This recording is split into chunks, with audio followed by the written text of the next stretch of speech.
Eu sunt Magda și bine v-am găsit la vlogul de astăzi, în care o să fac tipuri de colegi.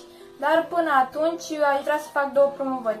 Prima lui Andrei Duicu, așa să scrieți pe YouTube, o să vă las link-ul în descriere.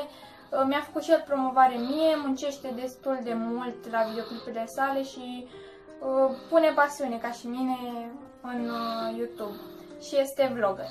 Și a doua promovare vreau să-i o fac unui băiat, Gabi, face gaming și o să vă las și acestuia link-ul în descriere.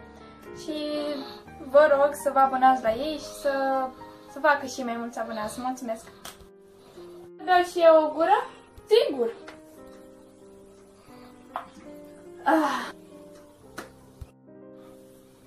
Ai un pix, te rog? Nu, îmi pare rău. Ai învățat pentru test? Nu, cred că iau 4, asta e. Corescu, 10, poftim. Și n-am învățat deloc. Băi, Gheo, ții bancul cu tumbele? Ce tumbe, bă? Te bat să mor eu. Gata, mă, era o glumă. Am glumit. A zis cineva banc? Tu bătaie, mă, vrei? Mă, ia loc, dobitocule. Ai un pix? Asta nu merge. Nici ăsta. Nici ăsta. Frate, nici ăsta nu merge.